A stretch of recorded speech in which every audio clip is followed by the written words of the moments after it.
Halo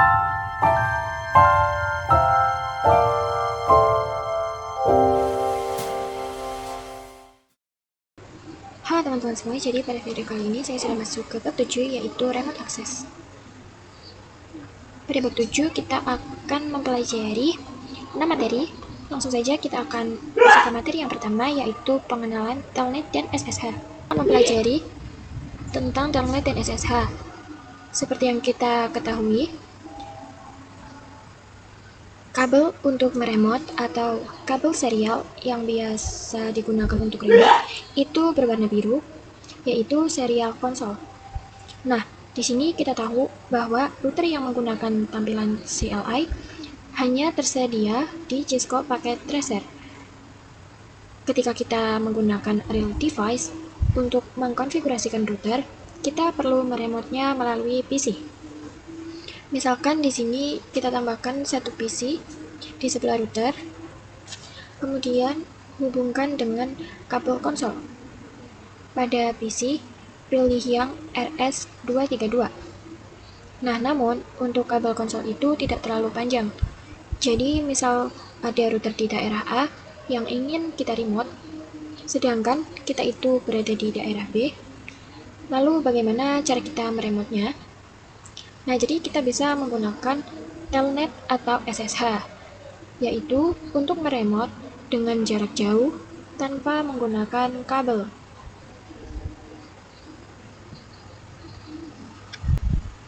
Dua, konfigurasi telnet. Saja kita akan mengkonfigurasi telnet terlebih dahulu. Kita klik routernya, kemudian masuk ke global mode.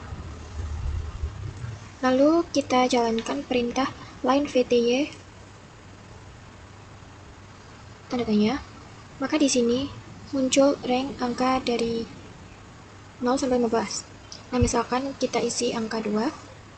Jadi perintah ini menandakan berapa orang yang dapat meremote router ini menggunakan telnet dalam waktu bersamaan. Artinya di sini terdapat 3 orang, yaitu angka 0, 1, dan 2. Kemudian kita akan berikan password. Misalnya, passwordnya itu 123. Jika sudah, kita ketikkan login. Nah, perintah login ini mendefinisikan jika kita masuk ke telnet, kita harus memasukkan password. Selanjutnya, kita ketikkan transmode input, lalu tanda tanya. Maka akan muncul 4 opsi, yaitu ada non atau tidak ada protokol, lalu ada SSH, dan ada telnet, dan juga terdapat all, yaitu untuk SSH dan telnet. Kita coba untuk telnet terlebih dahulu. Kita ketikkan transport input telnet, lalu exit. Kemudian kita jalankan enable secret dan passwordnya, yaitu agar PC yang meremote router nantinya bisa mengakses mode privilege dan mode global. Ketikkan enable secret 123. Selanjutnya kita bisa lakukan pengujian. Misalkan pada PC 8, kita buka desktop dan masuk ke bagian telnet atau SSH client. Pada connection type, pastikan pilih yang telnet. Dan untuk hostname-nya, di sini bisa pilih IP mana saja. Nah, misalkan di sini saya memilih IP-nya itu 10.10.10.1. Lalu kemudian kita masukkan password, yaitu 123. Lalu kita bisa masuk ke mode privilege. Maka kita juga dimintai password. Kita masukkan saja passwordnya. Maka kita sudah berhasil mengakses router menggunakan telnet. 3. Telnet dengan username. Nah, jadi untuk telnet yang kita konfigurasikan sebelumnya itu masih kurang aman. Nah, kali ini kita akan mencoba menggunakan username. Pada router, kita ketikkan username. Misalkan di sini adalah RC. Lalu masukkan password. Misalkan 12345. Jika sudah, kita enter. Kemudian kita jalankan perintah line VTY 02 dan jalankan perintah login lokal, yang mana perintah ini nantinya Saat kita login, kita dimintai memasukkan username dan passwordnya. Lalu masukkan perintah transport input telnet. Jika sudah, kita coba remote dari PC lainnya. Kita klik desktop, lalu pilih telnet dan SH. Terus connection type-nya itu pilih yang telnet dan kita coba 20.20.1. Lalu kita dimintai username. Nah, langsung saja kita masukkan saja username-nya, yaitu Arsy. Lalu untuk passwordnya itu 12345. Oke, di sini kita sudah berhasil meremote telnet menggunakan username. 4. Konfigurasi SSH pada router. Kita akan membahas SSH pada router. Nah, sebelum melakukan konfigurasi, kita perlu mengganti hostname-nya terlebih dahulu, karena nantinya itu akan lebih secure. Nah, kita ketikkan hostname, misalkan namanya itu Arsy. Kita enter, maka hostname-nya sudah berubah. Nah, jika sudah, kita setting domain name-nya juga. Kita ketikkan IP domain name arsy.com. Kemudian, konfigurasikan SSH-nya. Karena SSH itu lebih secure, maka kita menggunakan key. Kita ketikkan crypto key generate RSA. Nah, di sini kita diminta untuk memasukkan bit. Nah, secara default, kita disarankan untuk angka 1024.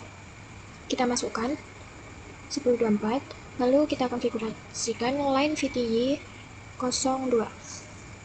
Kemudian ketikkan transport input SSH. Nah, jika sudah, kita coba pada PC 8-nya. Kita pilih untuk hostname, kita pakai 168.2.1, dan untuk username-nya itu kita masukkan yang sudah kita buat, yaitu Arsy. Kemudian connect, lalu kita masukkan password yang sudah kita buat, yaitu 12345. Nah, di sini kita sudah berhasil meremote di PC menggunakan SSH. 5. Konfigurasi IP address pada switch. Nah, kita akan mengkonfigurasi IP pada switch. Kita buka switch 2-nya, lalu masuk ke global mode. Kemudian masuk pada interface VLAN. Misalkan saya masuk ke VLAN 10.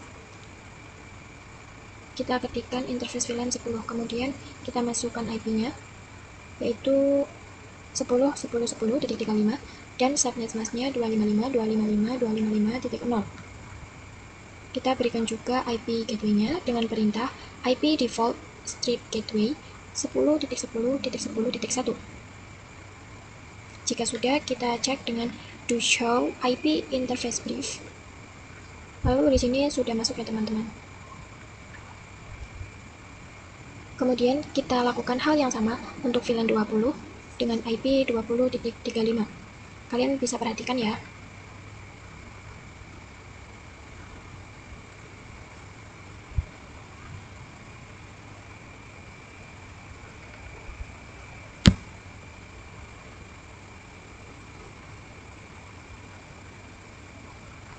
Lalu kalian bisa cek dengan perintah do show IP interface brief. Di sini sudah masuk ya teman-teman. 6. Konfigurasi SSH pada switch. Selanjutnya, kita akan mengkonfigurasikan SSH pada switch. Seperti sebelumnya, kita perlu mengubah hostname dan memberikan domain name. Jadi kalian perhatikan ya, jadi kan bacanya sama. Bisa ketikkan hostname dan nama kalian, lalu ketikkan IP domain name, lalu jika sudah bisa crypto key generate RSA.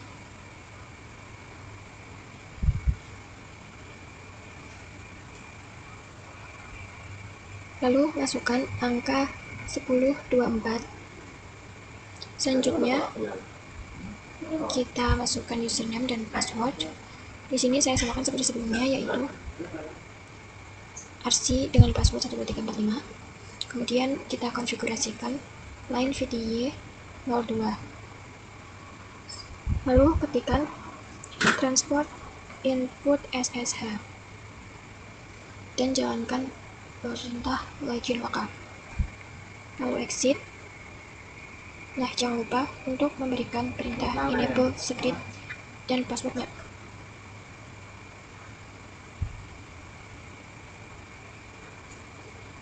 Maka kita sudah selesai untuk mengkonfigurasi SSH.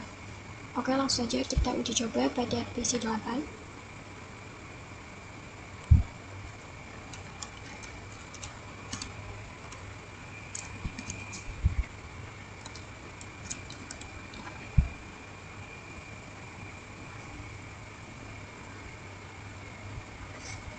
Nah, di sini kita masukkan passwordnya. Maka kita sudah berhasil mengkonfigurasi SSH pada switch.